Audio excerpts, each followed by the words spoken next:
I'm going to discuss and share mechanical osmotic dilators versus prostaglandins. There's quite a few slides to go through, but I will try and keep up to time. I hope that this is exciting new evidence that allows you to make a decision about future developments. Let's not forget that the cervix is our nemesis in obstetrics and gynecology. We have to have a ripe, favorable cervix to have a successful vaginal birth, and therefore any induction policy needs to have a mandatory cervical ripening before labor is initiated. We have numerous methods of cervical ripening, and these vary between different parts of the world. We know that dinoprosto is a standard with oxytocin in many countries. More developing countries are using misoprostol because it is cheaper and has been identified by WHO that it is safe in room temperature in lower doses. And then there has been mechanical dilators such as balloon catheters with oxytocin available in many countries. But the standard of care in Japan has always been osmotic dilators, which is what I'm going to discuss with you, with oxytocin. And in Russia, particularly, there's been a use of mifepristone with dilapan-S. This is more controversial, but essentially is something that is used uniquely in Russia. I think the most important aspects of whatever we use as induction of labor policies is that there are potentially safety concerns, particularly with prostaglandins. We know that there are uterine hyperstimulation issues, which result in fetal heart rate changes. There's also risk of uterine rupture and infectious complications, particularly in the high-risk groups, such as previous cesarean sections and other presence of comorbidities. We have to also accept that there are also cost savings that we can achieve with Foley and misoprostol, which have a lower cost effect. And ultimately, we need to discuss the issues of the induction to delivery interval. And this is particularly so in that misoprostol seems to be superior to other terms of vaginal delivery, because delivery can occur within 24 hours. But is that really our ultimate aim? We know that safety has always been an issue, and that we need to have this on the forefront of any induction of labor policy. We know that compared to pharmacological methods, mechanical methods are comparable efficacy. This is particularly so with balloon and with older laminaria tents. There's a lower risk of uterine hyperstimulation and hence fetal distress, and lowest risk of side effects. But the risks of infectious complications had not been proven because of the use of laminaria tents, which was a natural product. And so what we have to really think about now very carefully is that is vaginal delivery within 24 hours the right parameter to evaluate efficacy. It's what I regard as the fast and furious versus the slow and steady. Which one is likely to be the better option to achieve induction of labor resulting in the vaginal delivery? Dilapan-S is a new osmotic dilator, which is produced synthetically. It is now got FDA approval and also CE marked in Europe. It has been used extensively for termination of pregnancies, but it is widely used in Japan and getting more and more interest in Europe and US. And we have ourselves in Birmingham used it for termination of pregnancies and for induction of labor. It has now been approved for induction of labor. And so I embarked on several studies to identify the effects of dilapan as an osmotic dilator inside the cervix, which I will discuss with you. This culminated in an international e-registry study, which we published in 2018, which showed that in multiple sites, international study in 444 women, 11 sites, 7 countries. Cervical ripening was achieved in over 90% of cases with a vaginal delivery rate of approximately 70%. The mean number of dilators used was 4, and there were no safety issues to mothers or newborns with the use of the dilator because it is synthetic and there is no natural seaweed effect.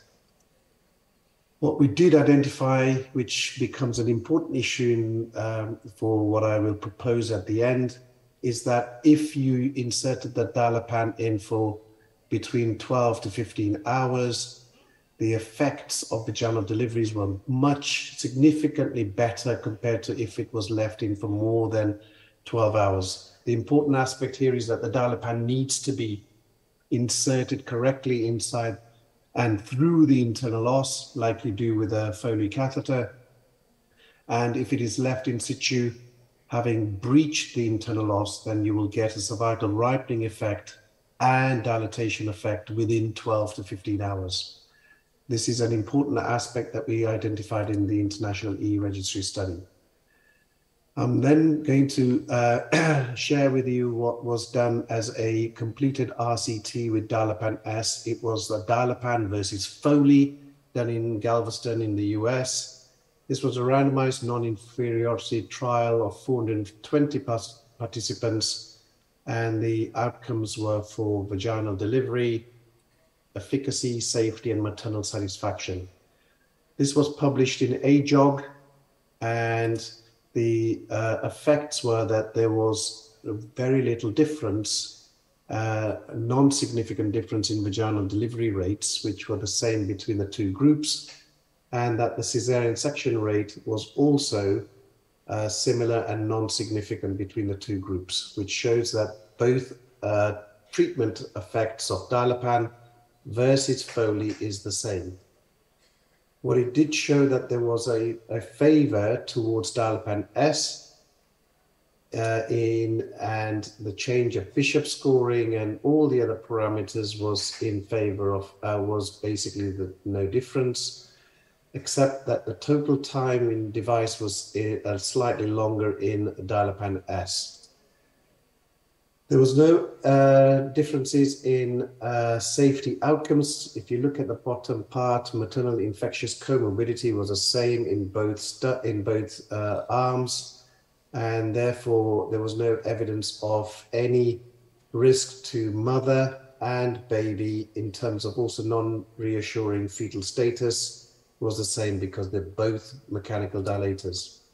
Maternal satisfaction was essentially more with Dilapan S. There was able to perform your desired activities.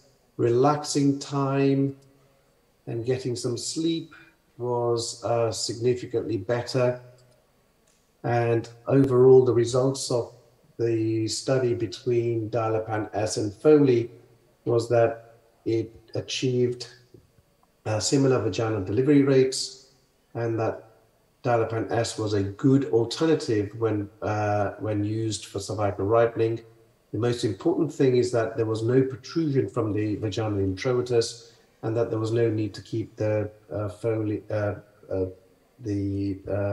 instrument under tension, and therefore it was a much better way of actually inducing women. So the results of this study showed that the maternal satisfaction was better and that it was achieved without something protruding through the cervical vaginal os. A second study, which is not quite published, but is a comparison between misoprostol and Dilapan, and this was done at Columbia University in the US. Again, this is a multi-center randomization between Dilapan and misoprostol. 3 to 5 rods kept in situ for 12 hours, whereas the misoprostol was 6 doses of 25 micrograms given every 2 hours, and then followed by oxytocin ARM. And again, this showed a favor towards Dilapan S. And interestingly, it showed that the Dilapan group, the hospital stay, was significant, was less, but not significant so with the dilapan group. But it's interesting to note that there was no differences in non-reassuring fetal heart rate in labor in this particular section here. What it did show was that there was uterine tachysystole more common in the misoprostol group, which we know exists, but there were no associated fetal heart rate abnormalities that were of note. Adverse events were no different. And as expected, because of mechanical use, the maternal satisfaction was much better with dilapan. Able to sleep and rest was better with dilapan. The pain scales were better with dilapan.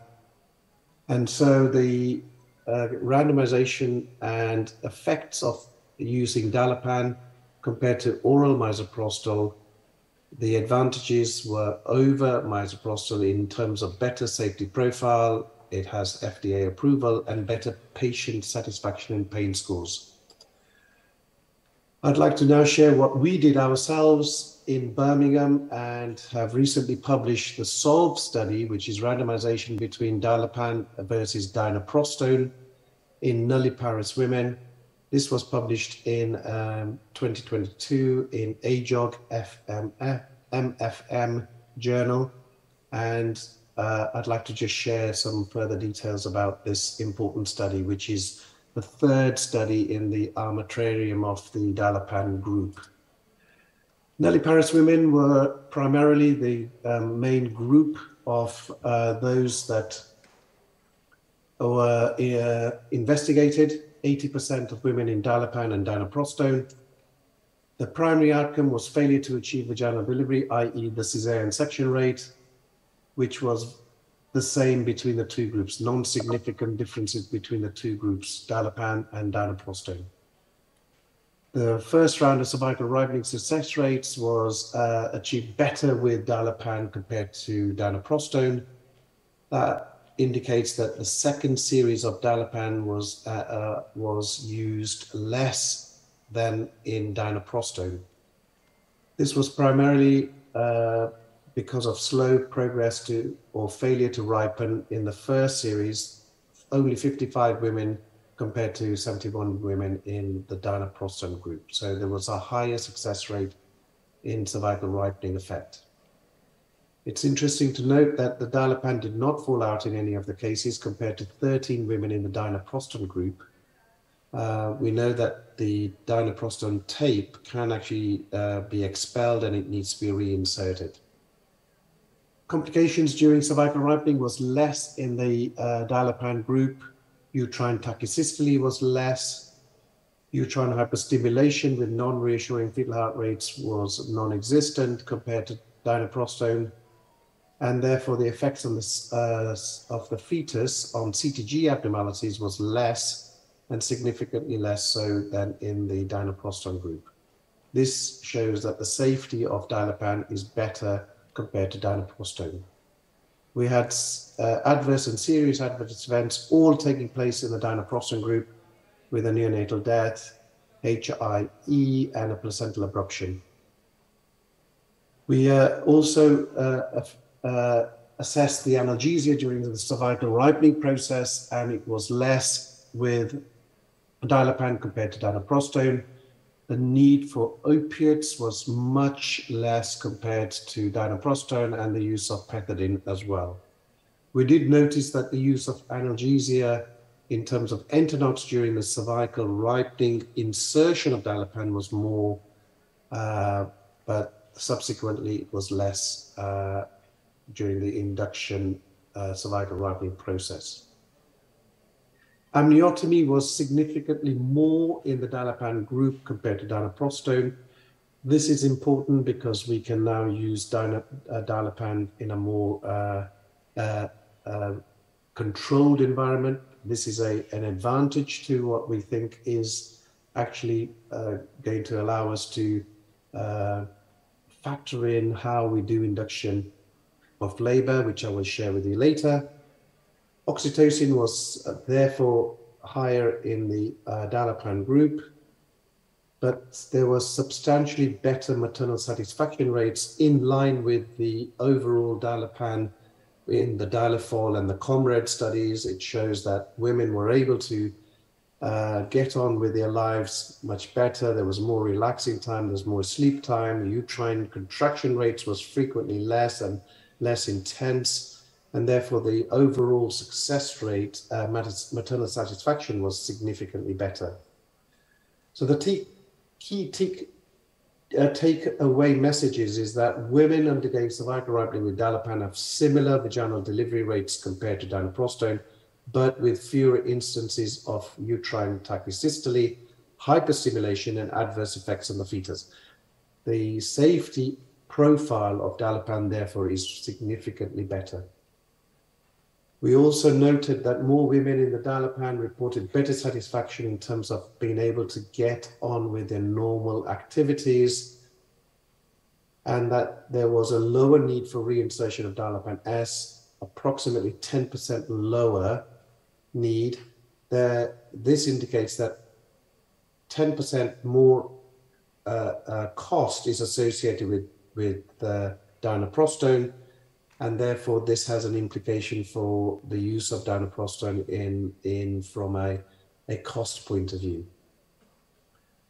We have also shown that Dalapan has prevent or minimize risk of complications and serious adverse reactions, and that significantly less women need analgesia during the cervical ripening process, particularly strong opiate analgesics. The mean number of dilators was 4, inserted for about 19 hours, and this enabled the progress to a upscale of 3 points on Bishop scoring. Therefore, a non-favorable cervix becomes an ARMable cervix within the 12 to 15 hour process, as I've discussed before.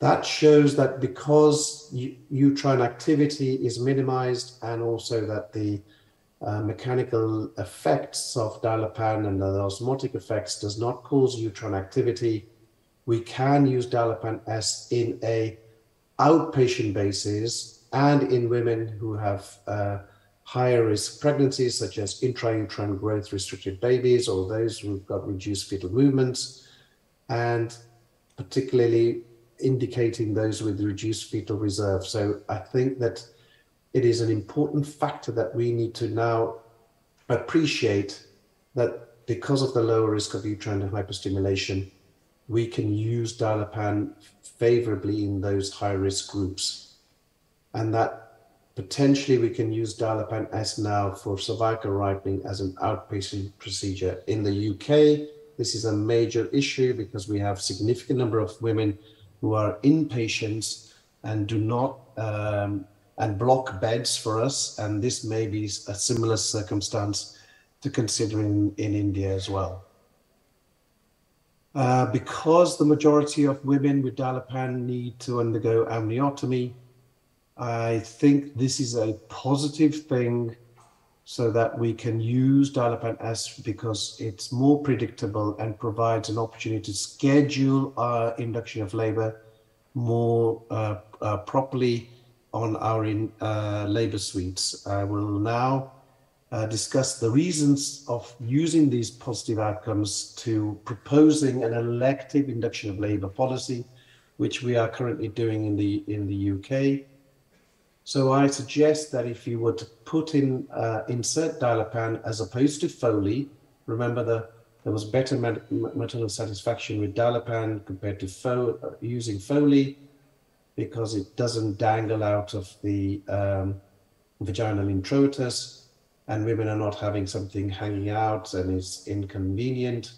Then if you were to insert the Dalapan at 1700 hours the day before amniotomy takes place, using dedicated midwives who are good at putting in the Dalapan S through the internal os, then we know that following day, you can actually bring these women in 12 to 18 hours later where you can remove the dilapan and proceed to amniotomy the next day between 7 o'clock or 9 o'clock for elective induction of labor. As I've indicated, this policy would also allow women to go home of the high-risk group of intrauterine growth-restricted babies, where the risks of tachycystole and fetal heart rate abnormalities are minimized, i.e. using the outpatient induction of labor method. So you fit it in the day before at 5 o'clock, you let them go home, come back the next day. We know that the effects of the dilapan will be significant, allowing them to undergo amniotomy and then followed by oxytocin immediately, or wait for a 2-hour wait for natural labor. I think that if you're going to induce women, then immediate start of oxytocin would be reasonable.